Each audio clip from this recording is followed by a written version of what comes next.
Irmãos amados, todos estão prontos para ouvir a palavra do Senhor? Quantos prometem orar por mim? Ore mesmo, para que a palavra desça seu coração, na sua mente, e você possa se fortalecer cada dia mais, confiando neste Deus, o Deus das causas impossíveis, é o Deus que nós servimos. Deixe-me dizer uma coisa: Deus continua o mesmo, todo o poder Ele tem. Você pode dizer amém? Amém. Pensei que você ia dizer. Todo o poder Ele tem. Amém. Amém. Quando você ouvir uma verdade bíblica, diga amém. Amém. Você estará concordando, estará dizendo, é verdade. Amém. Assim seja.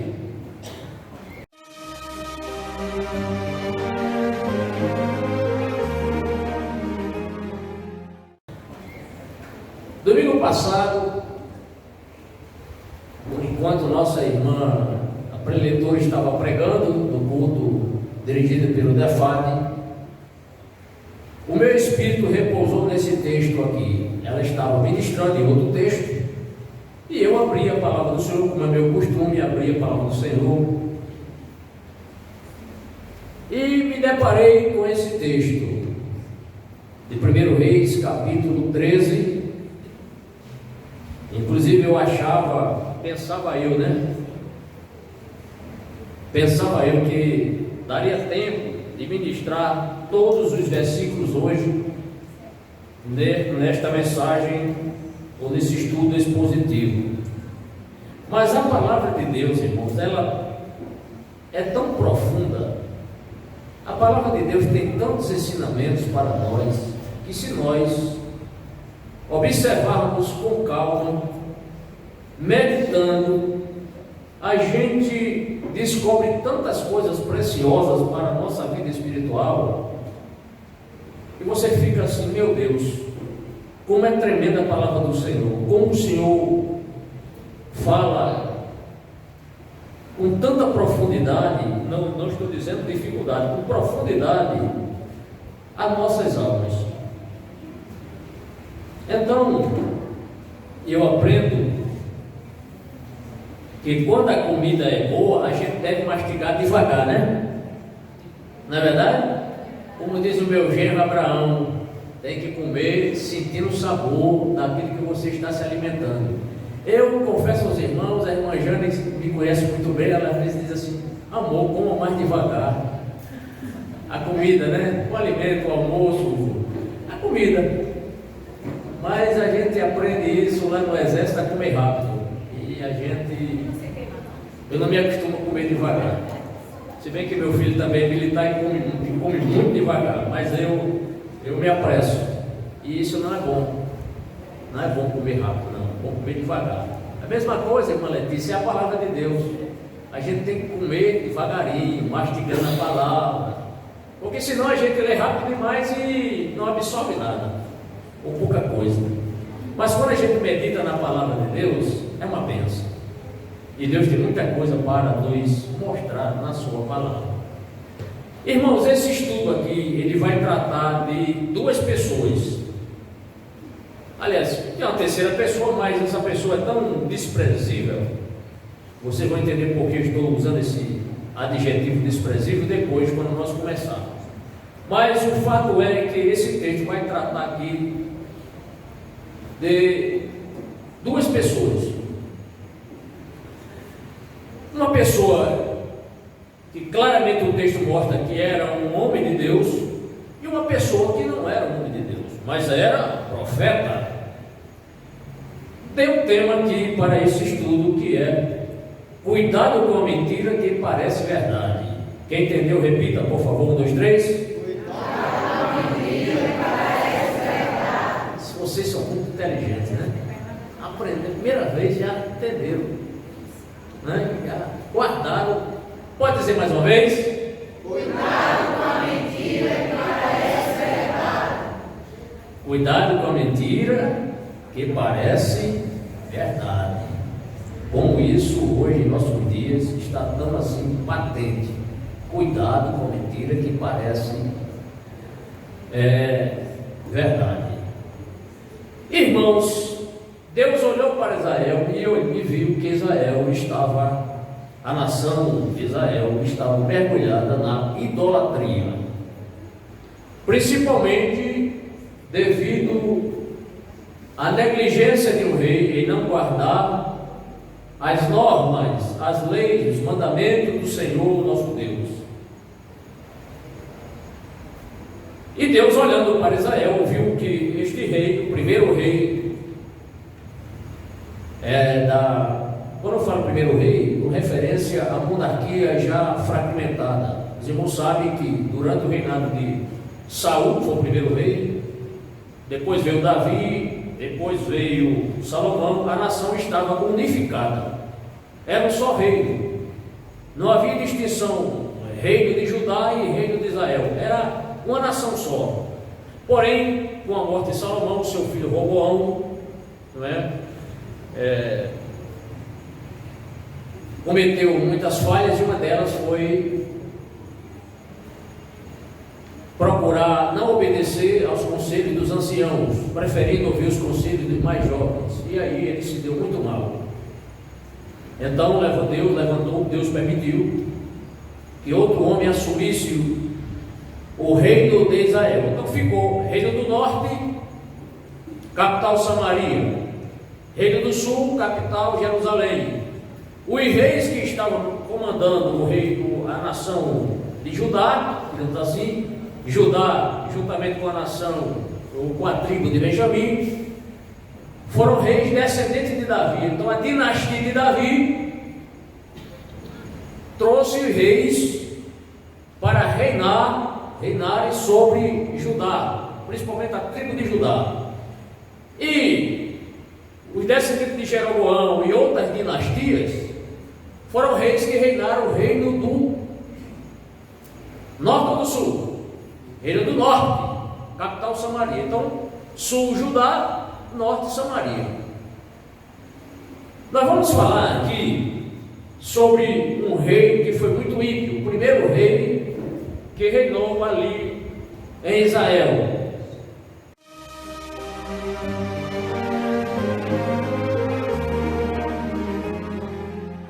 E Deus, vendo que ele era muito ímpio e idólatra, Deus tinha uma sentença para esse rei. Então, primeiro ponto, quem foi Jeroboão? Vamos falar a respeito desse rei. Uma rápida síntese biográfica sobre quem foi. Foi o primeiro rei do reino dividido, o reino fragmentado, como eu já disse. Foi Jeroboão, aliás, vamos dizer isso aqui, Jeroboão primeiro, porque teve um segundo Jeroboão II. Esse rei Jeroboão, o que ele fez, pastor? Foi ele que instituiu em Israel o culto a 2 bezerros de ouro que ele mandou confeccionar. Ele instituiu o culto idolátrico. Ele colocou 2 bezerros, um em Betel, que ficava lá no sul, aliás, no norte, 2 bezerros, um no sul, Betel, e outro mais à frente, no norte, onde ficava a tribo de Dan.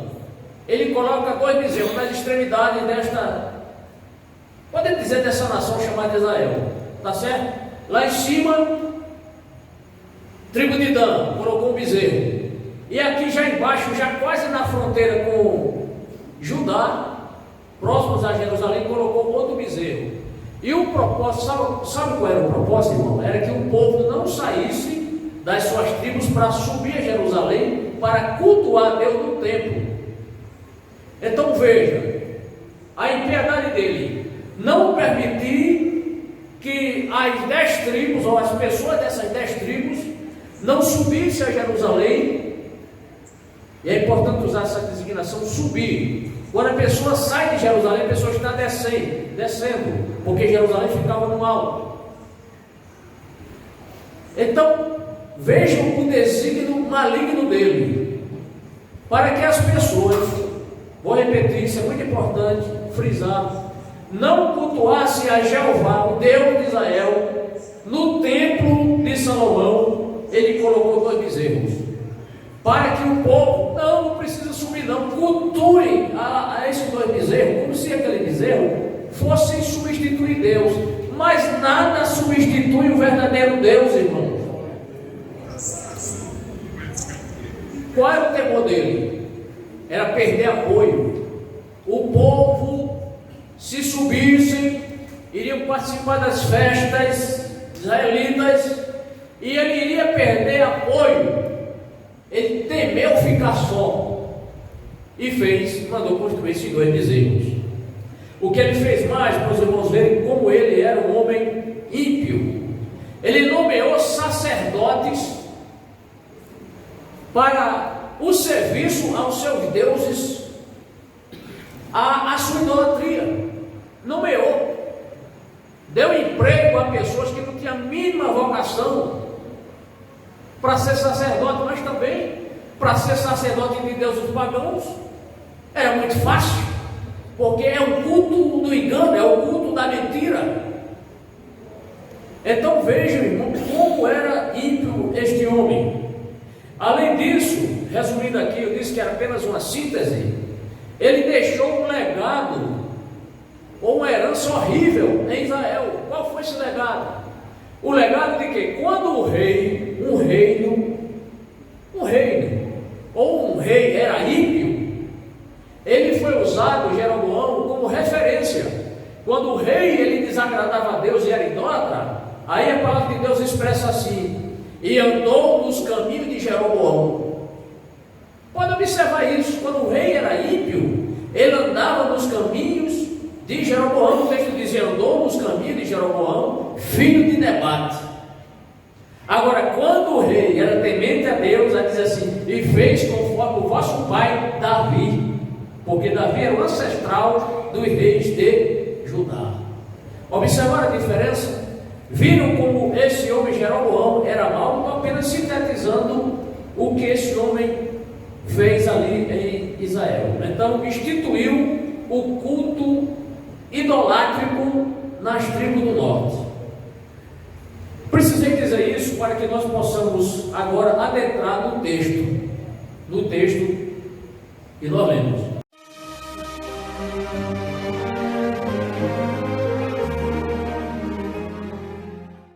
Gostaria que os irmãos olhassem para o versículo 1, onde o texto vai nos mostrar um homem de Deus.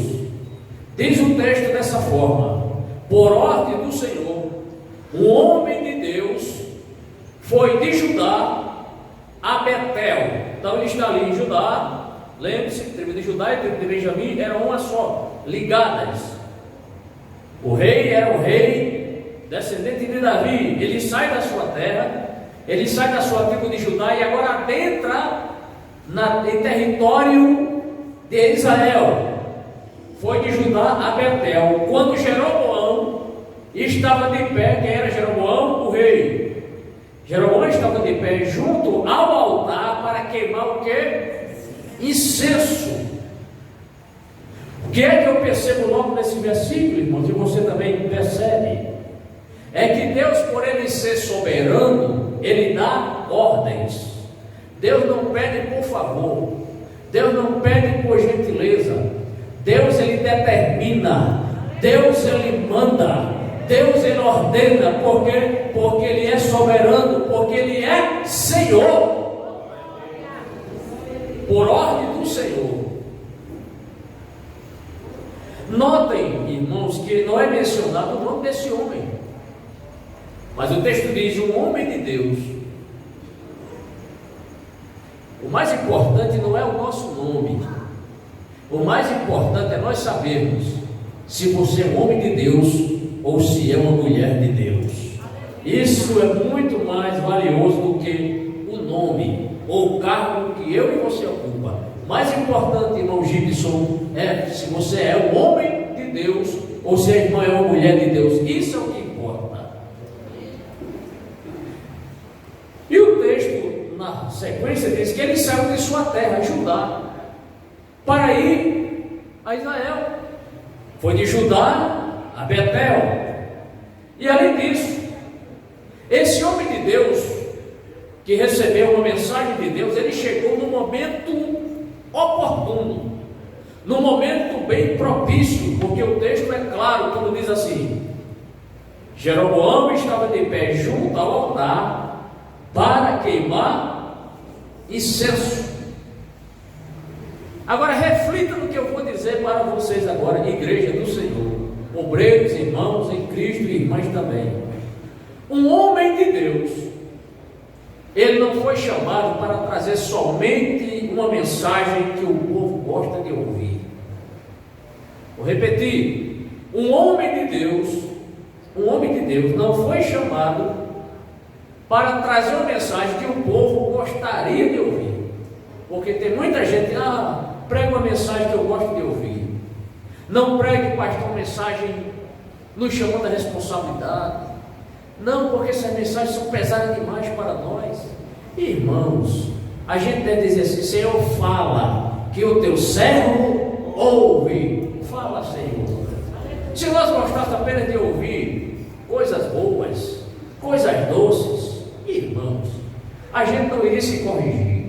Mas a gente precisa ouvir recados duros de Deus para a nossa correção. É como eu gosto de dizer: a injeção de bezetacil dói, não é? Mas como é eficaz a injeção de bezetacil, não é? Remédiozinho assim com gosto de groselha, com gosto de uva, você toma, que remédio bom é esse? Mas não tem efeito nenhum, irmão. Mas quando o remédio é amargo e você faz careta, é porque o remédio é eficaz. A palavra de Deus também tem isso, irmão. A palavra de Deus às vezes é amarga, é pesada, às vezes ela nos fere, mas Deus está nos tratando. Bendito seja o nome do Senhor. Ouçam o que o homem de Deus disse para o rei Jeroboão, o rei idólatra. Ele não temeu: Senhor, eu vou pregar a palavra tua para o rei. Senhor, ele pode me matar, mas ele não questiona Deus. Ele obedece o Senhor. E qual foi o teor da mensagem, irmãos? Está no versículo 2. Ele clamou contra o altar idólatra, onde Jeroboão e seus sacerdotes queimavam incenso às divindades pagãs. Queimavam incenso. Ele clamou contra o altar, segundo a ordem do Senhor: ó altar, assim diz o Senhor: um filho nascerá na família de Davi e se chamará Josias. Mais à frente isso se cumpre, irmão. Sobre você ele sacrificará os sacerdotes dos altares idólatras, que agora queimam incenso aqui, e ossos humanos serão queimados sobre você. Que sentença, hein? Está dizendo que o descendente de Davi vai pegar os sacerdotes idólatras, vai queimar eles sobre o altar, e até os ossos serão queimados. Vejam a sentença de Deus, como ela é poderosa, como ela é terrível. Terrível no sentido assim, irmão, de demonstrar a indignação de Deus contra o pecado. Muita gente: não, Deus é amor. Deus realmente é amor e Ele ama o pecador. Mas nós não devemos esquecer que Deus também é justiça, irmãos. Ele é longânimo? É, sim, Deus é longânimo. Deus tem assim, usando aqui uma linguagem que você conhece, Deus tem um pavio longo para explodir. Às vezes é diferente da gente que tem um pavio curto. Deus é longânimo, tardio em irar-se, mas quando o pecador não se corrige e não se permite que Deus o corrija, a justiça de Deus ela vem cedo ou tarde, ou aliás ela vem no momento certo. Mas Deus sempre é o Deus da segunda chance. Veja, se Jeroboão se tivesse dado crédito à palavra do Senhor, ele teria: profeta, ore por mim, realmente eu pequei, como Davi quando foi confrontado por Natã. Ele não tinha outra coisa a não ser pedir perdão, confessou o pecado e Deus restaurou Davi, porque Deus está sempre pronto para restaurar o pior pecador. Mas quando o pecador não quer que Deus o corrija, não quer se arrepender, irmãos, a sentença de Deus, ela não é branda não, é a ira de Deus que vem sobre o pecador, e ai daquele que não se arrepender. Então aqui estava o profeta dando aqui uma sentença sobre o que iria acontecer àquele altar e aqueles sacerdotes que ofereciam incenso a divindades pagãs. Agora, o que é impressionante desse texto é que o profeta, ele está falando para algo inanimado. Ele está profetizando para o altar. E altar tem ouvido, e altar escuta. Era uma peça, era um altar. O que é um altar? Era um monumento formado de pedra e barro. Mas ele profetiza altar ou altar. Alguém já disse, às vezes eu digo aqui, para bom entendedor, pingue a letra. Quando ele está se dirigindo ao altar, ele está praticamente falando ao rei Jeroboão e aos seus sacerdotes.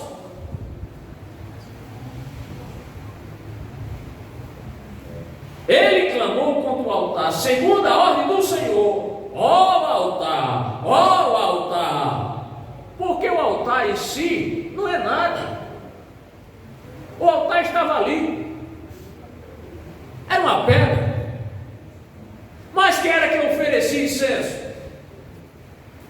Era Jeroboão, eram os seus sacerdotes, as divindades pagãs. Assim diz o Senhor: um filho nascerá na família de Davi e se chamará Josias. O que é que a gente vê aqui? A onisciência de Deus. Deus, ele está vendo quais são os seus descendentes. Deus já sabe quantos descendentes eu vou ter daqui a, se Jesus não voltar, daqui a 200 anos, 300 anos. Ele já está vendo. Deus, ele já antevê o que vai acontecer mais à frente. Por quê? Porque este poder da onisciência a ele pertence. Ele é o Deus onisciente, onipresente, onividente, vê tudo também. E agora vem a sentença divina: sobre você ele sacrificará os sacerdotes dos altares idólatras, que agora queimam incenso aqui, e ossos humanos serão queimados sobre você. Ou seja, nesse altar, repito, Jeroboão e seus sacerdotes, que queimavam incenso a divindades pagãs, iriam receber uma sentença, e receberam a sentença. Porque eles estavam ali, principalmente Jeroboão, que foi o rei que instituiu o culto idolátrico em Israel. Eles estavam confrontando Deus, desobedecendo às leis de Deus. Somente ao Senhor teu Deus adorarás, e só a Ele servirás, era a palavra do Senhor. E esse rei estava desobedecendo, irmão. E o pior, os seus súditos, as pessoas do reinado ali de Israel, quando viu o rei fazer isso, ora, se o rei, que é uma pessoa esclarecida, oferece incenso aos deuses, vamos também oferecer. Por quê? Eles viam o rei como um padrão de justiça, mas ele era um padrão imoral, de baixa moral, espiritualmente falando. Mas o homem de Deus, ele tinha convicção do que ele dizia. Ele deu o recado, e além disso, ele deu um sinal de que aquela palavra dele iria se cumprir. Porque Deus, quando fala, Deus fala. Glória a Deus. Quer ver o sinal? Versículo 3, naquele mesmo dia, o homem de Deus deu um sinal. Olha o sinal da profecia dele. Este é o sinal que o Senhor declarou: o altar se fenderá. Olha a ousadia.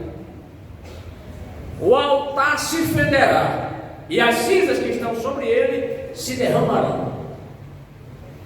Olha, irmão, precisa realmente ter recebido o recado de Deus. Ele estava tão convicto que disse: vocês querem uma prova do que o que eu falei, o que eu vaticinei, o que eu profetizei vai acontecer? Esse altar vai se rachar e as cinzas vão se derramar.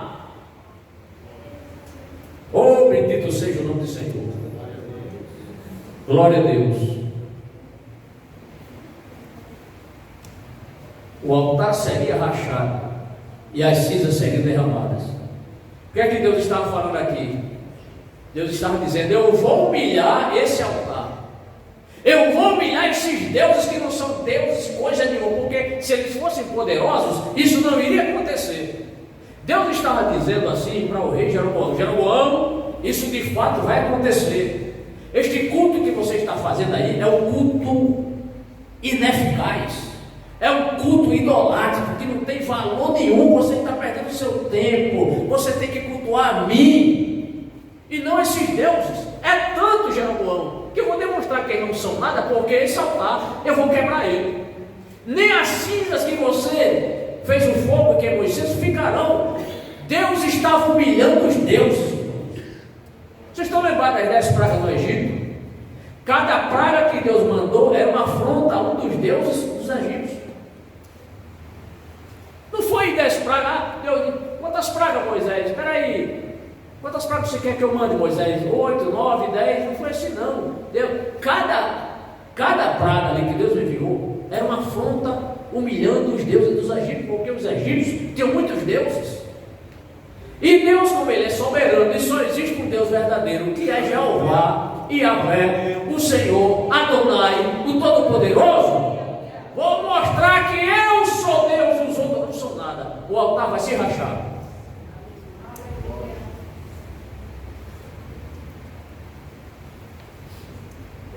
Nesse ínterim, qual foi a atitude de Jeroboão? Mais à frente eu vou falar sobre isso aqui. A punição sobre Jeroboão e o altar. Versículos 4 a 6.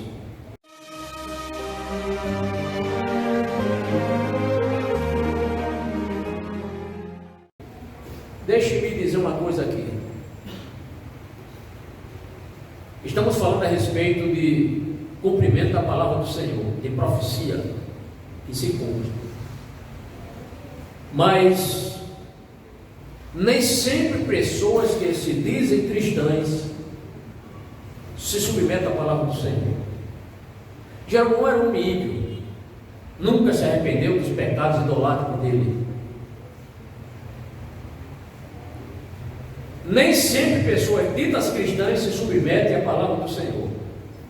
Ora, se um crente, pessoa que tem o nome de crente, de cristão, às vezes não se submete à palavra do Senhor, que dirá o ímpio? Deixa-me dizer outra coisa aqui. Sem medo de errar, irmãos. De cada 4 crentes, um é salvo. De cada 4 crentes, um é salvo. Por que eu estou dizendo isso? A parábola do semeador. A parábola do semeador. Estão lembrados dessa parábola? O que aconteceu? A semente é a palavra do Senhor. Eis que o semeador saiu a semear. E ele começa a semear. Quantos tipos de terreno tinham? 4 tipos de terreno. O terreno de pedregais, o terreno a semente foi jogada entre pedregais, a semente foi jogada também entre espinhos, à beira do caminho e também boa terra. O que significa na parábola o terreno? O nosso coração. É o nosso coração, irmão. Então veja, a semente era uma só, mas o terreno tem as suas variações. 4 tipos de terreno. E a semente, ela só germinou, brotou, cresceu na boa terra. Quem é a boa terra?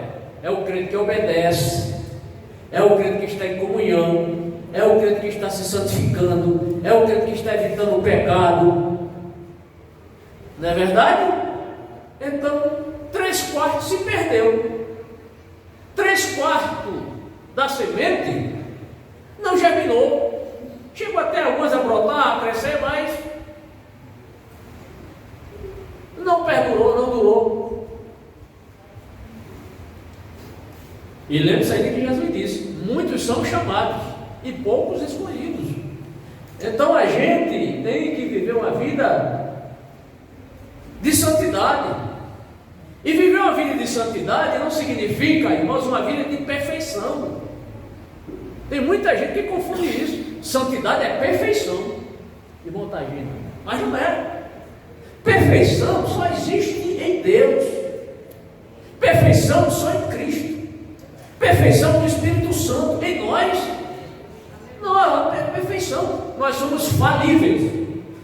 Nós erramos. Nós falhamos. Sim ou não? Muitos são chamados, mas poucos são escolhidos. Então a gente deve procurar: Senhor, tem misericórdia de mim, me ajude a ser mais crente, me ajude a ser mais santo, me ajude a cada dia mais a abominar o pecado, Senhor. Se você fizer isso, se preocupar com a sua salvação, você está indo para o bom caminho. Está indo no bom caminho. Se preocupar com a nossa salvação individual. E salvação exige também obediência, submissão à palavra do Senhor. Obedeçamos a palavra do Senhor e nós seremos crentes muito mais felizes. Bem, vejamos a atitude de Jeroboão. Então, o profeta, ele vaticina que aquele altar vai se rachar e as cinzas vão se derramar. Qual foi a atitude desse rei ímpio Jeroboão? Está no versículo 4.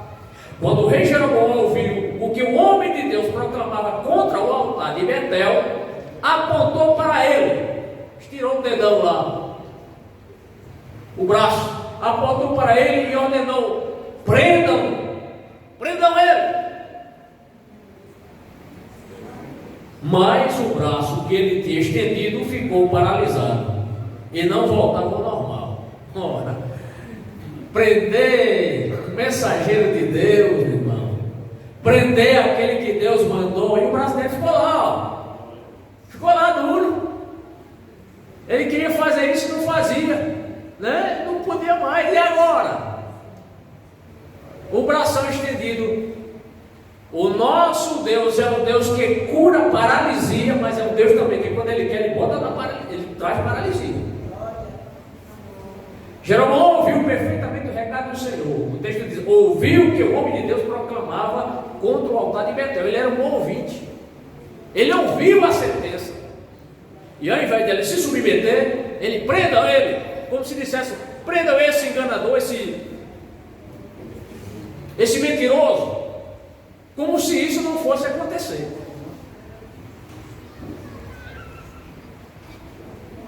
O princípio da autoridade foi Deus que estabeleceu o princípio da autoridade. Depois você lê na sua Bíblia lá, Romanos capítulo 13, a partir do versículo 1.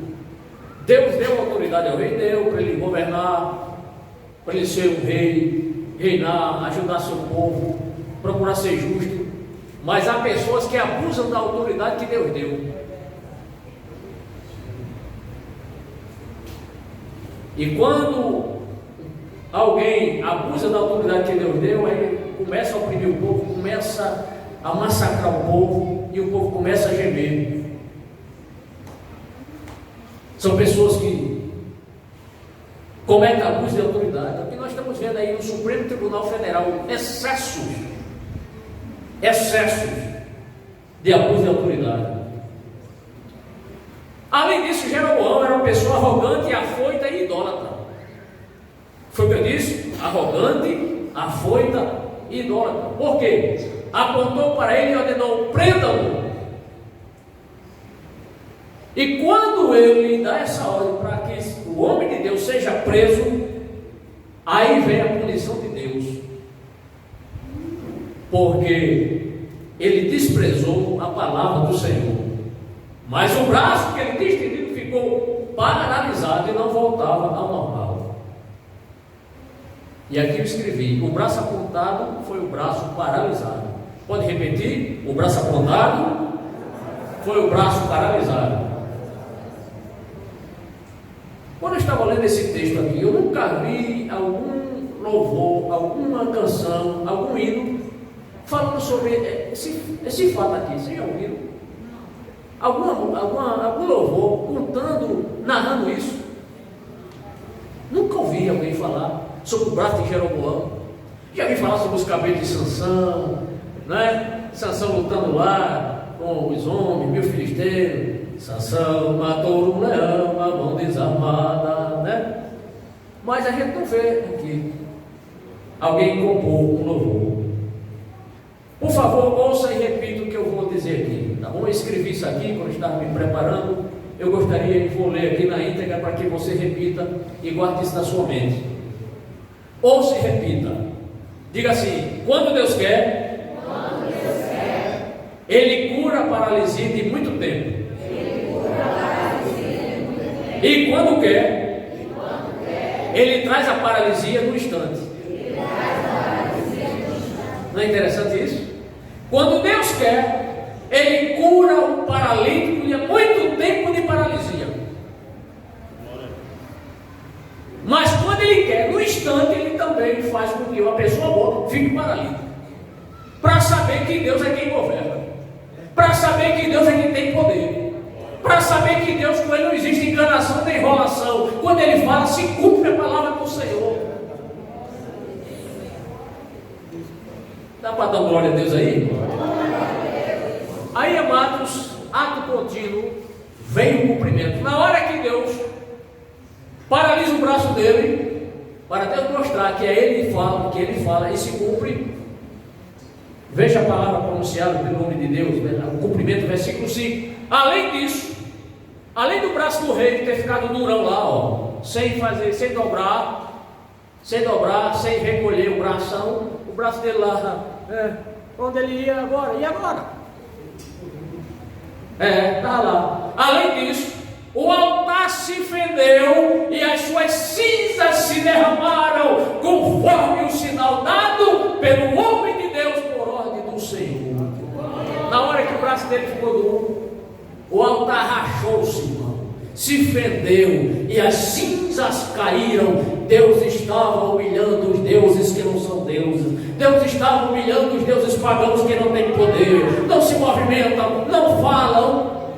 Porque somente ao Deus que fala, somente ao Deus que é soberano, é o Deus que nós servimos. Bendito seja o nome do Senhor. O que é que nós aprendemos com isso, irmãos? É que jamais, irmãos, a gente deve duvidar da palavra do Senhor. A palavra do Senhor, ela se cumpre na íntegra. Repita, por favor. E agora, Jeroboão estava lá com o seu bração paralisado, sem mover, sem dobrar o braço. O que é que a gente aprende com isso às vezes?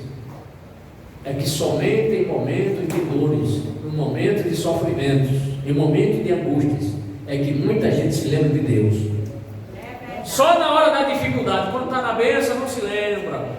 Meu cartão de crédito está uma bênção. Minha conta bancária, eu tenho dinheiro de sobra. Minhas contas estão todas em dia. Meu carro, troquei de carro esse ano.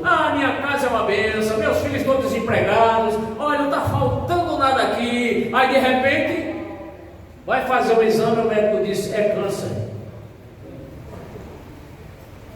E você só tem tantos meses de vida. E agora? Meu Deus, Jesus, chega, Jeová, chega, seu irmão, ora por mim, irmão.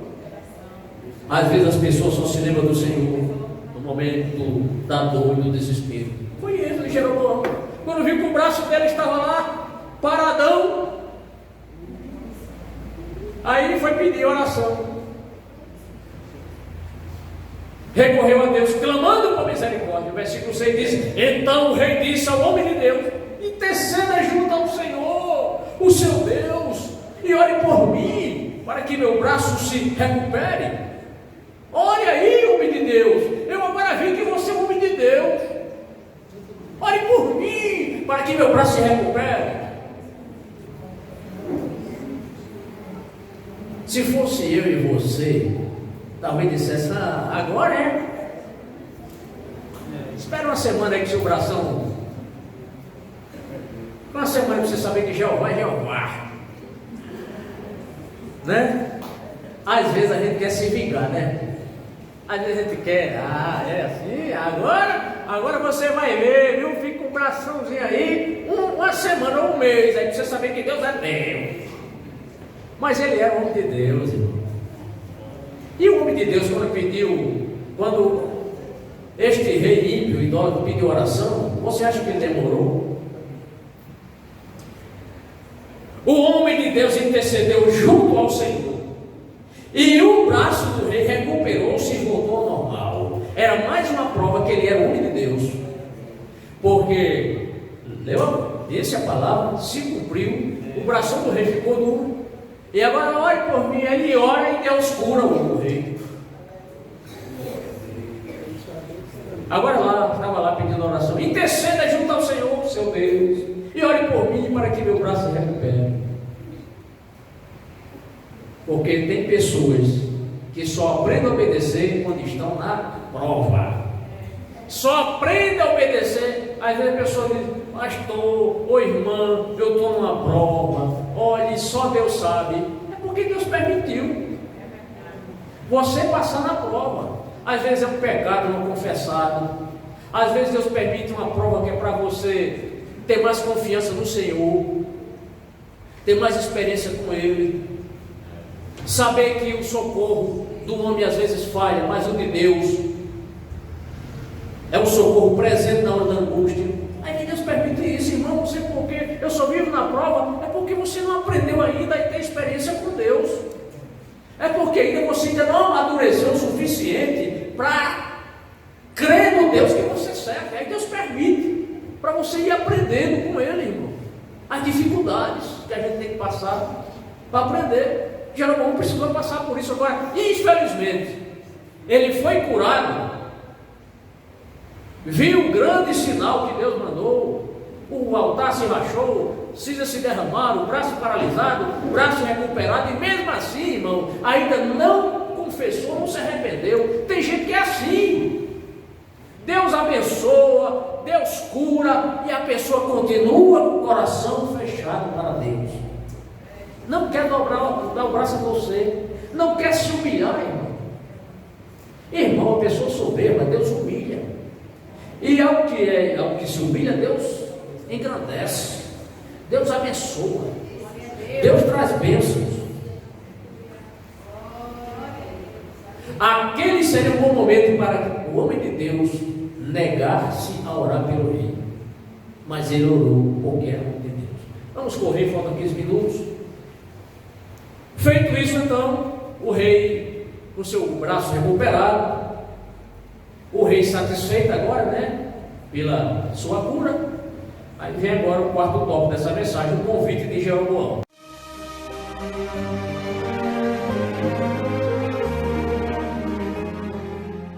Quando a gente olha para o versículo 7 e o versículo 10, o rei vai fazer um convite para este homem de Deus, né? O braço normal, não deu glória a Deus. Olha, que oportunidade o rei pediu para dar glória a Deus, perdeu a oportunidade. Glória a Deus, estou curado. Foi Jeová, foi Deus, o Deus de Davi, o Deus de Abraão, de Isaac e de Jacó que me curou. Este homem é homem de Deus. Não se tocou, irmão. Tem gente que acha, um dia que eu olhar com esses olhos que Deus me deu, um grande sinal, um paralítico sendo curado, um cego vendo, aí eu vou crer.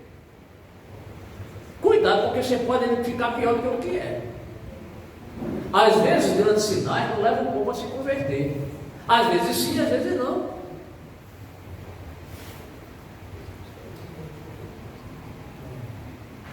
Em algumas situações, Jesus deixou de fazer tantos milagres porque o povo não estava nem aí para a sua mensagem, para a sua doutrina, para os seus sermões. O povo queria era ver milagres, sabe? O bom é seguir Jesus, porque quando faltar comida aqui, ele pega pão e transforma pão, pega peixe e transforma em muitos peixes. Isso é o bom para ele seguir. Aí quando ele começou a dar a doutrina, quem não comer da minha carne e tomar do meu sangue, não é digno de mim e tal, esse discurso está difícil demais, essa doutrina está pesada demais, eu vou embora. Aí muita gente saiu. Porque o povo quer milagre. Agora, na hora do ensino da palavra, da doutrina, o povo fica, alguns, né? Graças a Deus que não são todos não. Alguns ficam olhando para o relógio. Quando você estiver aí e olhar para o púlpito, algum obreiro fazer assim no relógio, é porque ele está preocupado com uma coisa, para ir embora. Ele não está querendo nada com a palavra. Quando você vê um obreiro olhando para o relógio na hora da doutrina, irmãos, é porque ele não está gostando da palavra, ou tem um compromisso, né? Que pode ser mais importante que a palavra, que eu acho muito difícil, mas prioriza a palavra. Aí já é um homem que recompensar o homem de Deus. Você me curou, vou lhe fazer um convite, você merece. Aí ele quis recompensar o homem de Deus por ter orado por ele. Versículo 7: o rei disse ao homem de Deus: venha à minha casa e coma algo, e eu recompensarei. Eu ainda vou lhe recompensar. Você vai comer no meu palácio e ainda vou lhe dar uma recompensa? O que é que eu trago aqui para os irmãos aqui? O Espírito Santo me ajudou. É que o homem de Deus, ele não se vende. Se quiser dizer amém, é verdade. O homem de Deus não se vende, a mulher de Deus não se vende. Tem muita gente aí que se vende, principalmente em época de política. Se vendem. Me deu R$1.000 que eu arranjo 10 votos para você. Arranjo, pelo menos na minha família tem tantas pessoas, tudo, me arranjo R$1.000. Me tira aí do vermelho, do banco. Não se vende. Um homem de Deus não se vende, é uma mulher. Mas qual foi a resposta do homem de Deus quando recebeu o convite do rei, irmão? Mas o homem de Deus respondeu ao rei: mesmo que me desse a metade dos seus bens, eu não iria com você, nem comeria nem beberia nada neste lugar.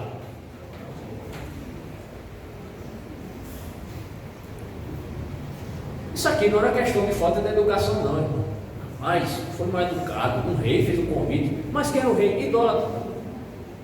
Se ele tivesse: eu quero esse Deus que você serve para mim, pode ser que, mas ele continuou idólatra. Não era um problema de falta de educação, isso é uma questão de princípio, de obediência.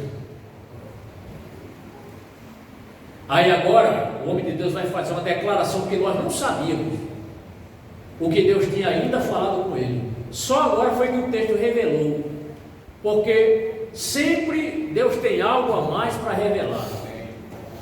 Amém.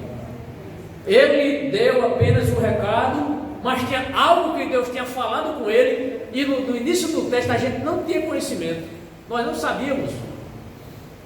E agora ele vai dizer por que não vai comer na casa do rei. Está no versículo 8, aliás, versículo 9.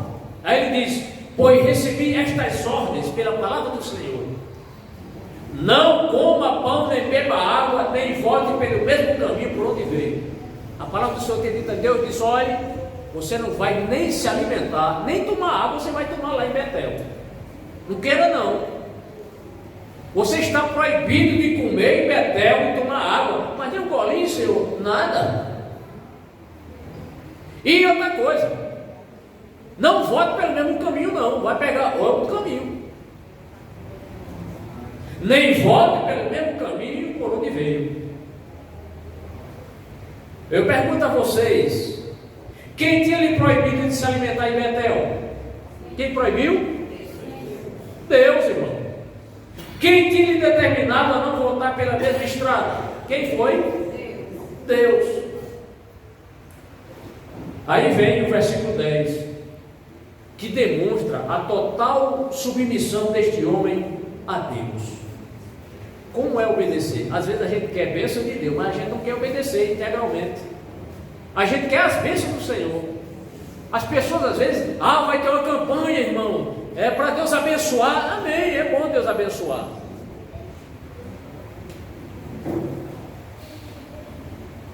campanha da bênção. Venha receber sua bênção.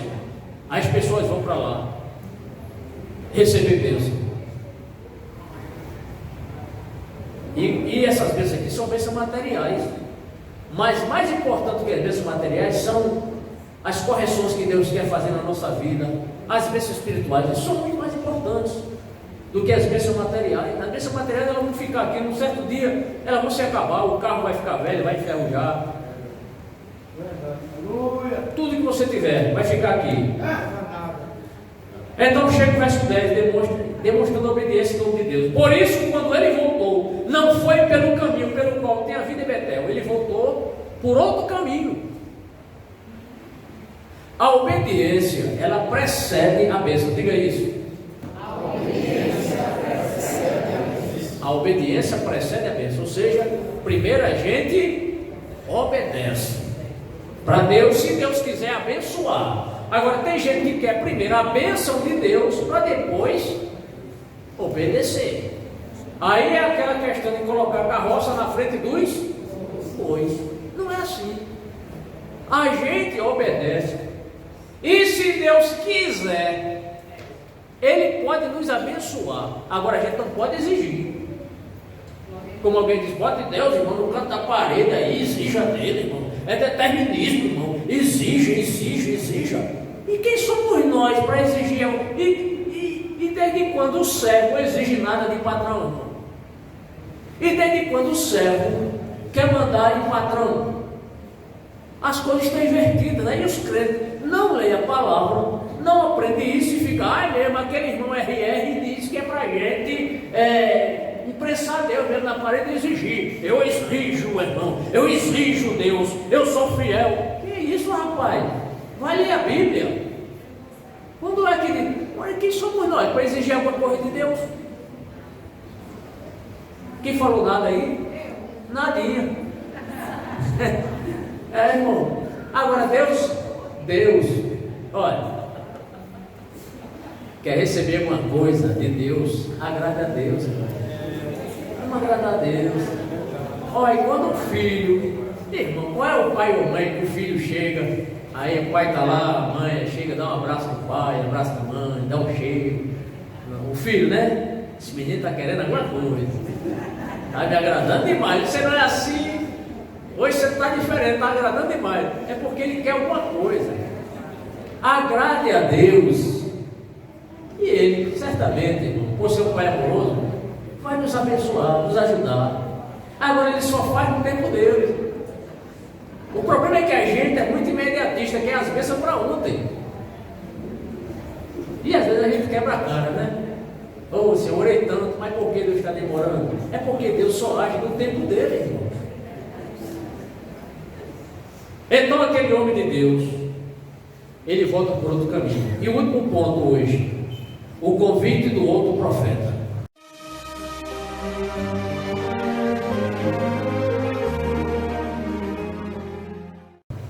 Olha só, eu falei que nós íamos falar aqui de dois personagens, dois homens, um homem de Deus e do outro profeta. O versículo 11 a 15 vai mostrar o quê? Então, o homem de Deus deu o recado e se retira de Betel. Sai de Betel, certamente em direção a Judá, né? Por outro caminho. No entanto, no versículo 11, começa a tratar de outro profeta. Versículo 11. Ora, havia um certo profeta, já idoso, morando em Betel. Seus filhos lhe contaram tudo o que o homem de Deus havia feito naquele dia e também o que ele dissera ao rei. Narraram para o pai, né? Pai, olha, imagina, aconteceu isso assim. Então, primeira observância aqui. O texto não diz que esse profeta é de Deus. Observaram? Um profeta. Nem sempre profeta na Bíblia é profeta de Deus. Quando o profeta é de Deus, dizia um certo profeta de Deus. Ou então um homem de Deus. Esse aqui não, um profeta. Mas o texto não diz que ele é de Deus.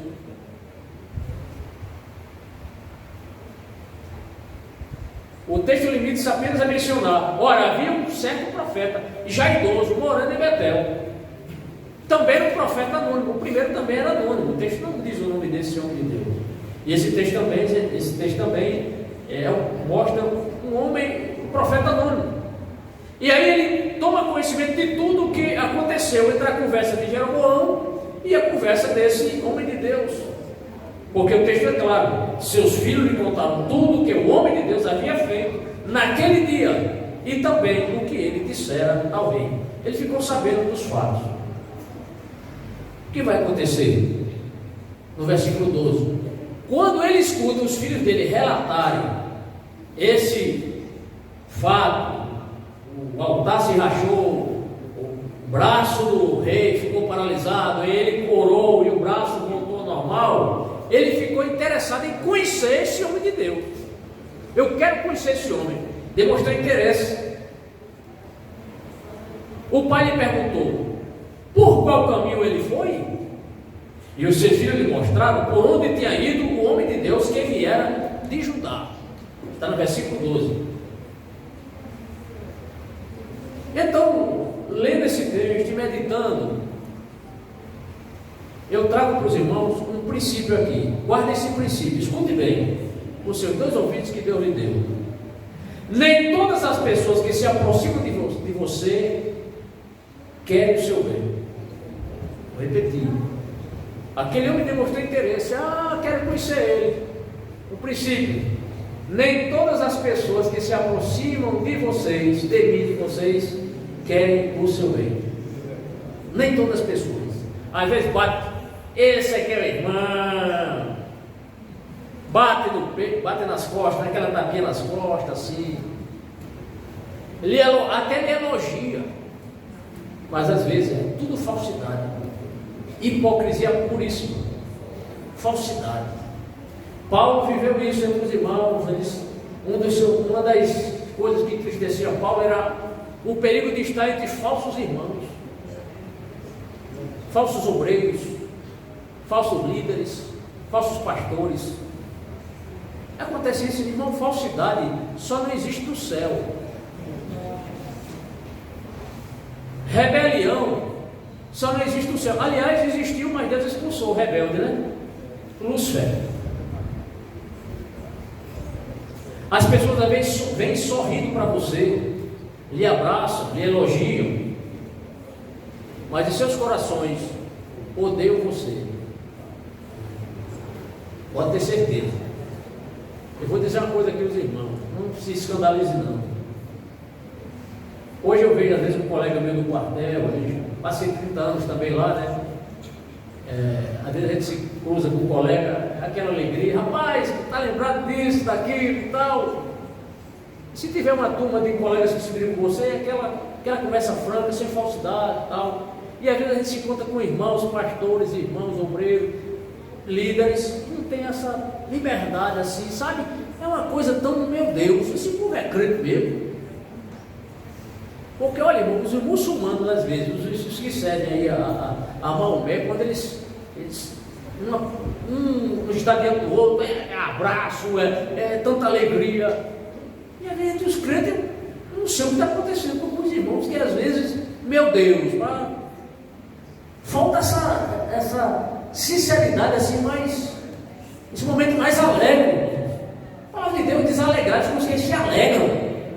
Nós somos um povo, olha, o crente é para ser o povo mais alegre do mundo.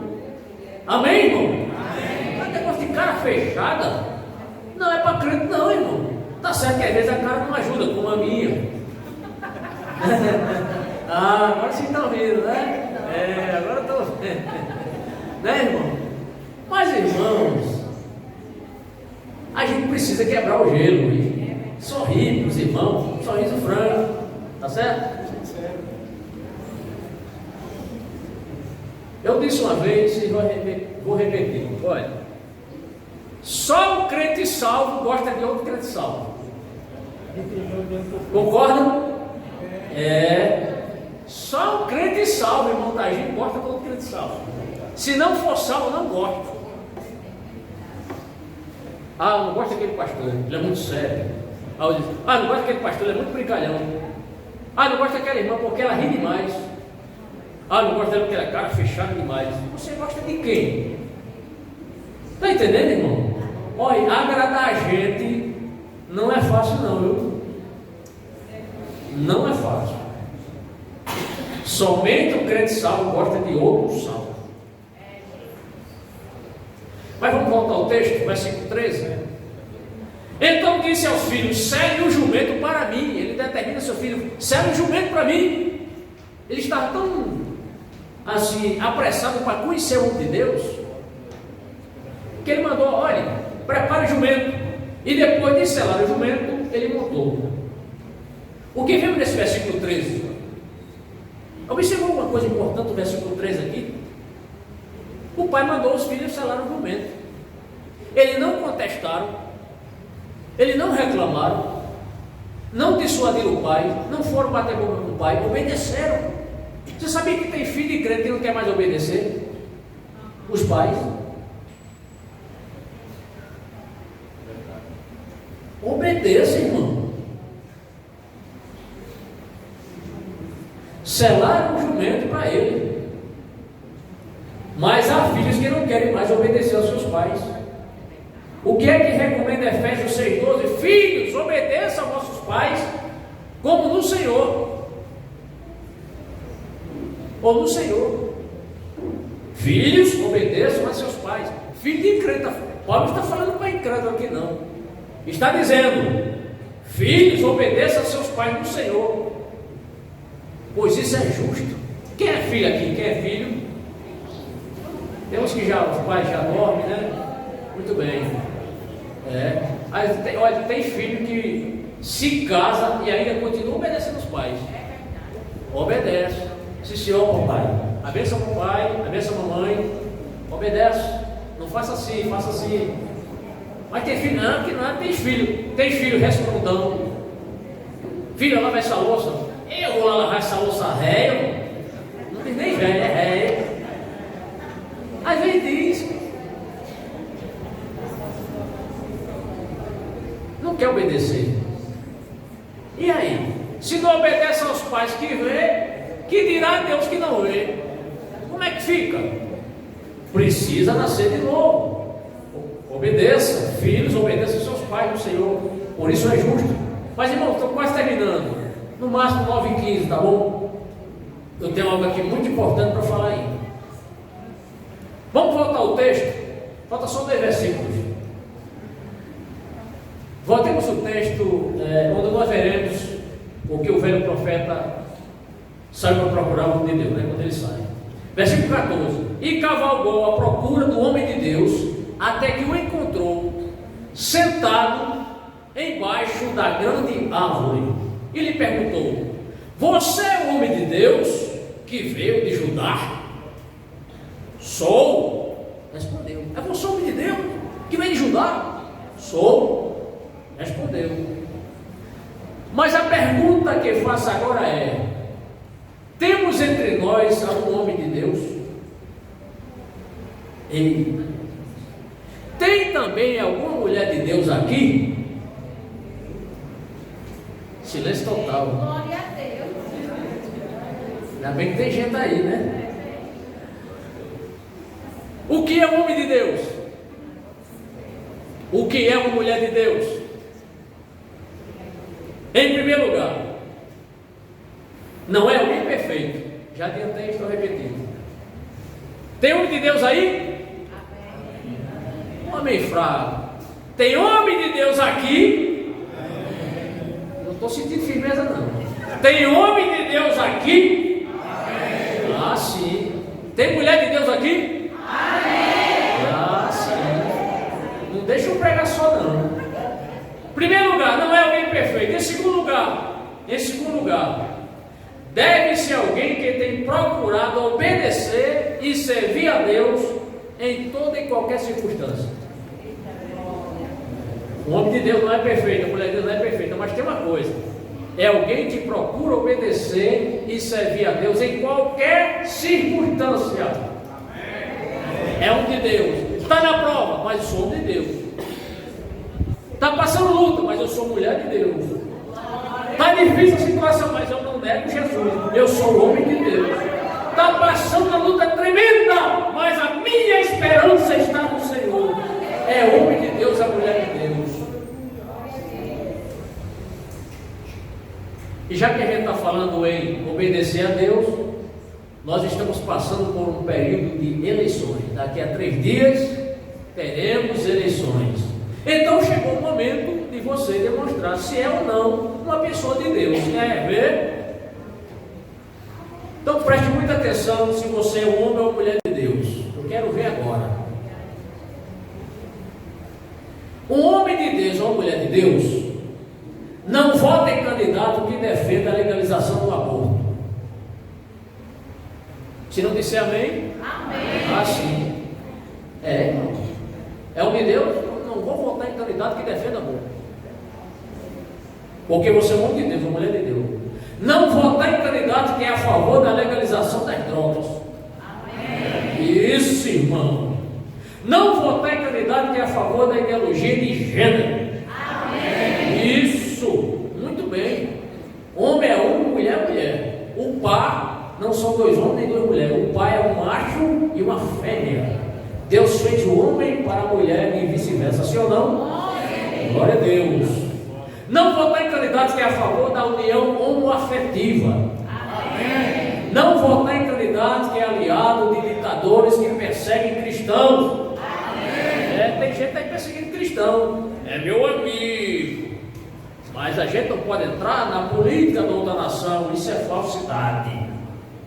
Não votar em candidato ex-presidiário que foi condenado em 3 instâncias e que está solto graças a seus amiguinhos. Amém. Pior do que ele. Não votar em candidato que loteou no passado a direção das maiores estatais do país. Cadê o homem? Amém. Não votar em candidato que é amigo dos inimigos de Israel. Amém. E não votar em candidato ladrão. Amém. Diga amém. Não é verdade, irmão? É verdade.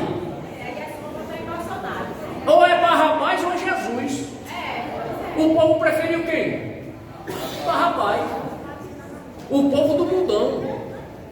Mas nós estamos na luz. E a gente quer que tenha liberdade de expressão, né? Estão querendo cessear, porque do jeito que a coisa está, se Barrabás vencer, que eu acho muito difícil, mas é isso. Não pode mais ter culto, não tem mais liberdade religiosa, né? Então acabou a liberdade do povo. Mas os crentes estão orando. Amém, irmãos? Vamos continuar orando para que essa nação seja uma nação melhor. E graças a Deus aí, né, o nosso país está despontando no cenário mundial, né? Outras nações de inflação lá em cima, o Brasil descendo, né? A inflação, enfim. Isso é resultado de quê? Das orações dos santos. Os irmãos têm orado pela nossa nação. Bem, prestados esses esclarecimentos, vamos retornar agora ao último versículo do texto. Então o profeta lhe disse: venha à minha casa comer alguma coisa. Olha só, o rei Jeroboão fez o convite, ele rejeitou. Mas agora, este homem aqui, então o profeta lhe disse: venha à minha casa comer alguma coisa. Está no versículo 15. Então ele recebe um convite. Ele aceitará ou rejeitará este novo convite? Se sim ou não, na próxima quinta-feira, se Jesus não tiver retornado, vamos continuar e concluir esta mensagem em nome do Senhor Jesus. Amém?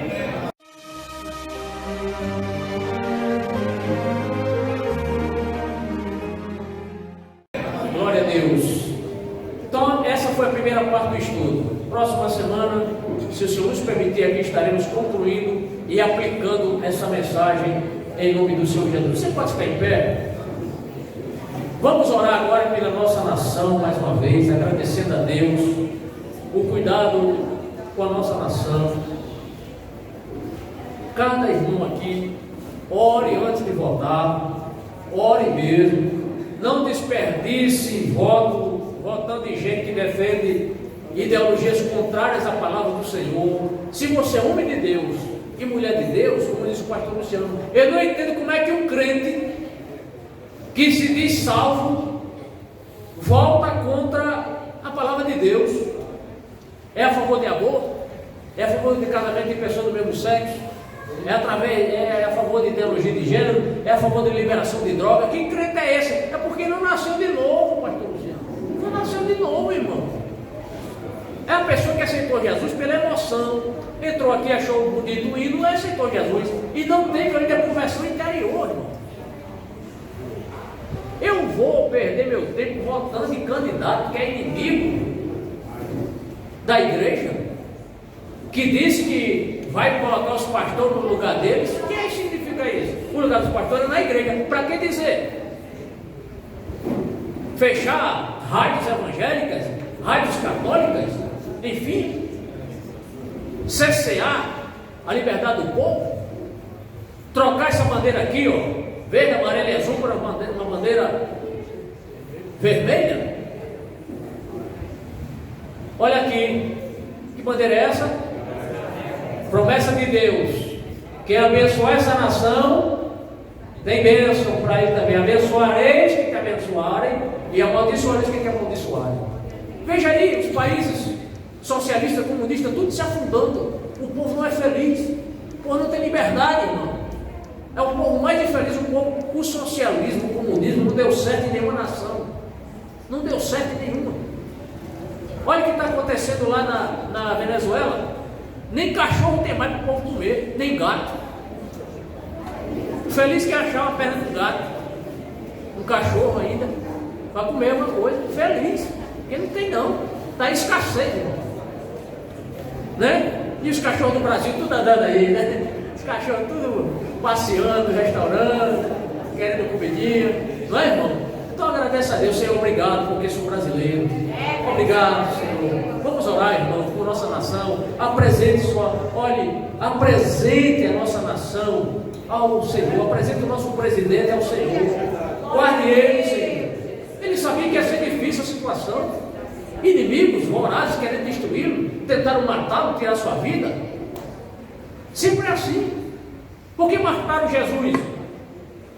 Porque ele falava a verdade, porque ele era diferente, porque ele era sincero. Vamos silenciar ele. É o que estão querendo fazer.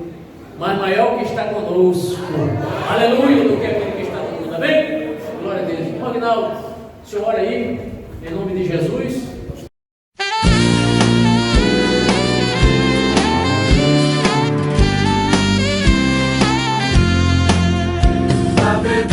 Levantemos o estandarte, arvoremos o estandarte de Jesus, proclamemos com valor por toda parte a mensagem soleníssima da cruz.